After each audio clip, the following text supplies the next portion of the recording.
Bonjour, mes amis. Ici parle Martin. Soutenez mon travail. S'il vous plaît, abonnez-vous à la chaîne avant de regarder.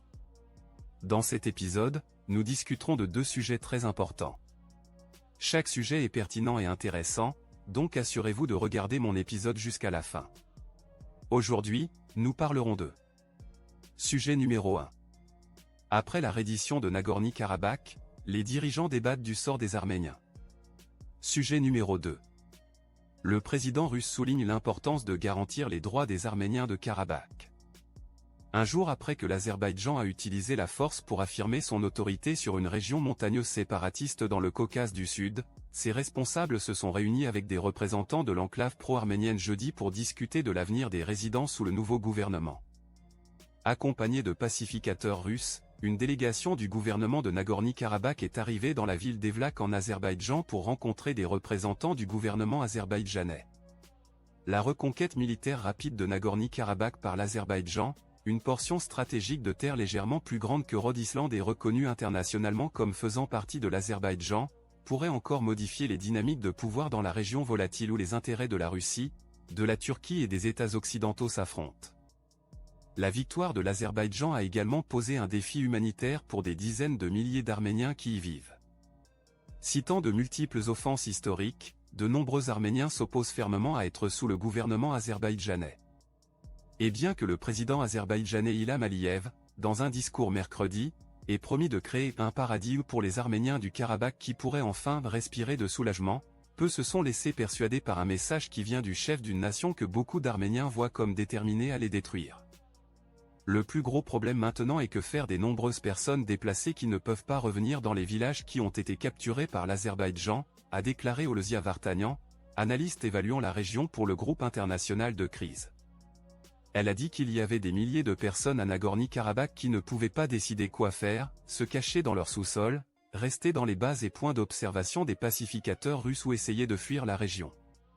Les gens sont en panique et la situation humanitaire là-bas est horrible, a-t-elle dit. Le changement de contrôle a également soulevé de sérieuses questions sur le déclin apparent de l'influence de la Russie dans la région. Après une guerre de 44 jours en 2020, au cours de laquelle l'Azerbaïdjan a reconquis une grande partie de son territoire, la Russie a envoyé environ 2000 pacificateurs pour surveiller la situation et prévenir les conflits ethniques. Mais sans un mandat clair, les pacificateurs n'ont pas pu empêcher une nouvelle phase d'affrontement qui a éclaté pendant l'été et a culminé avec la victoire azerbaïdjanaise cette semaine. Les autorités du gouvernement séparatiste ont rapporté jeudi qu'au moins 200 personnes étaient mortes dans les combats, dont 10 civils, les autres étaient des militaires. Ces chiffres pourraient être vérifiés de manière indépendante. Séparément, le ministère de la Défense russe a signalé que plusieurs de ces pacificateurs étaient morts mercredi lorsque leur voiture a été attaquée par des armes à feu alors qu'ils rentraient d'un point d'observation à Nagorno-Karabakh. Des milliers de personnes se sont rassemblées mercredi soir sur la place principale d'Erevan, la capitale de l'Arménie, pour exhorter leur gouvernement à intervenir. Le premier ministre Nikol Pachinian de l'Arménie a tenté de se distancer du conflit. Pour de nombreux manifestants, l'approche de M. Pachinian était un signe de trahison. Ils ont scandé l'Arstaj, le nom arménien de Nagorno-Karabakh, et ont demandé l'arrestation de M. Pachinian. Certains manifestants ont bloqué les rues menant à la place et un groupe d'entre eux a attaqué le bâtiment principal du gouvernement. Mais lors des entretiens, les gens semblaient résignés à l'idée que Nagorno-Karabakh puisse être perdu, même s'ils n'accepteraient pas que ce soit pour toujours.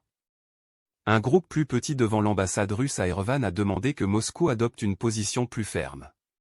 La série de défaites a obligé beaucoup en Arménie à réévaluer l'opinion traditionnelle selon laquelle Moscou était le principal protecteur du pays. Nous ne pouvons pas simplement dépendre des autres pour nous défendre, a déclaré Rebecca, une manifestante de 65 ans, qui a refusé de donner son nom de famille de peur de représailles. Debout devant le bâtiment du gouvernement, elle a déclaré qu'elle ne pouvait pas accepter que Nagorno-Karabakh soit perdu pour toujours. Un miracle doit se produire, a-t-elle dit. Ces dernières années, M. Pachinian a éloigné l'Arménie, membre d'une alliance de sécurité dirigée par la Russie, de Moscou. Ce mois-ci, le gouvernement arménien a décidé de lancer le processus de ratification du statut de Rome, ce qui pourrait éventuellement nécessiter qu'il arrête le président Vladimir Poutine en vertu d'un mandat du tribunal international de justice s'il mettait un pied sur le sol arménien. Anna Akobian, épouse de M. Pachinian, a rendu visite à l'Ukraine ce mois-ci, où elle a rencontré le président Volodymyr Zelensky. Les militaires arméniens ont mené des exercices avec des soldats américains au cours du même mois. Tout cela a provoqué la colère à Moscou, qui a convoqué l'ambassadeur arménien pour exprimer son mécontentement face à une série de mesures peu amicales. La victoire de l'Azerbaïdjan est également intervenue à un moment où Moscou est distrait par son invasion de l'Ukraine et ne peut pas mobiliser de ressources politiques et militaires dans deux régions en même temps. Le conflit entre les Arméniens et les Azerbaïdjanais a éclaté à la fin des années 1980, lorsque l'Union soviétique s'affaiblissait. Deux nations qui ont vécu en tant que voisins amicaux pendant des décennies, avec leurs enfants partageant des repas et jouant ensemble, sont soudainement devenus des ennemis mortels, prenant les armes et participant à des pogroms. Une guerre sanglante s'est terminée par la victoire de l'Arménie en 1994, profitant du chaos politique interne de l'Azerbaïdjan. La guerre a produit des centaines de milliers de réfugiés, alors que les Arméniens fuyaient l'Azerbaïdjan et les Azerbaïdjanais fuyaient l'Arménie, ainsi que les zones autour de Nagorno-Karabakh qui ont été capturées par les forces arméniennes. Soutenu par la Turquie et sa richesse en pétrole et en gaz, l'Azerbaïdjan a pu reconstruire progressivement son armée et vaincre finalement l'Arménie en 2020. Un cessez-le-feu a été signé, médié par Moscou, et des dizaines de milliers d'Arméniens se sont concentrés sur la dernière portion de terrain disputée, Nagorno-Karabakh. Au cours de l'année écoulée, consciente de la distraction de la Russie en Ukraine, l'Azerbaïdjan a continué à renforcer sa présence dans la zone, bloquant finalement la seule route reliant Nagorno-Karabakh à l'Arménie. Ses habitants étaient pratiquement isolés du monde extérieur, ce qui a entraîné de graves pénuries alimentaires et de carburant, des difficultés pour recevoir des soins médicaux et d'autres difficultés humanitaires, suscitant des accusations de génocide. Thème numéro 2. Le président russe souligne l'importance de garantir les droits des Arméniens de Karabakh. Le président russe a souligné l'importance de garantir les droits des Arméniens de Karabakh. Lors d'un entretien téléphonique avec le président azerbaïdjanais, Ilham Aliyev, le président russe, Vladimir Poutine, a souligné l'importance d'assurer les droits et la sécurité de la population arménienne de Karabakh. Selon le service de presse du Kremlin, les deux parties ont souligné l'importance de la mise en œuvre cohérente des accords de cessation complète des hostilités à Karabakh, conclus avec l'aide du commandement des pacificateurs russes. Dans ce contexte, une grande importance a été accordée aux négociations entre les représentants de Bakou et de Stepanakert, qui ont commencé aujourd'hui sous la médiation des pacificateurs. Des mesures prioritaires pour la stabilisation ultérieure de la situation et le dépassement des problèmes humanitaires dans la région ont été discutées. Vladimir Poutine a souligné l'importance de garantir les droits et la sécurité de la population arménienne de Karabakh dans ce processus. La disposition du côté azerbaïdjanais à coopérer avec les pacificateurs russes sur ces questions a été confirmée, a déclaré le Kremlin. Ils ont également convenu d'intensifier les travaux en vue de négociations, conformément aux accords trilatéraux connus au plus haut niveau conclus en 2020 à 2022, en premier lieu en ce qui concerne le déblocage des liaisons de transport, la délimitation de la frontière azérie-arménienne et la préparation d'un traité de paix entre Bakou et Erevan. Le 19 septembre, l'Azerbaïdjan a lancé une opération antiterroriste dans la région, exigeant que les forces de Karabakh lèvent un drapeau blanc, désarment leurs forces armées et dissolvent leur régime illégal. Après 24 heures de combats intenses, les autorités ethniques arméniennes de Stepanakert ont cédé. Selon les termes du cessez-le-feu, délimité par l'Azerbaïdjan et le commandement du contingent des pacificateurs russes sur le terrain, les forces armées de Karabakh doivent s'engager à se désarmer et à se dissoudre entièrement. Selon le Bureau du défenseur des droits de l'homme du Nagorno-Karabakh, plus de 10 000 personnes ont été évacuées des communautés prises par les Azerbaïdjanais, et plusieurs milliers ne peuvent retrouver leurs proches disparus, y compris des femmes, des enfants et des personnes âgées. Jusqu'à 21h30 le 20 septembre, le nombre de victimes était de 200, y compris des enfants, et le nombre de blessés dépassait les 400. Ce récent développement dans la région de Karabakh soulève plusieurs questions importantes qui méritent une analyse attentive et objective.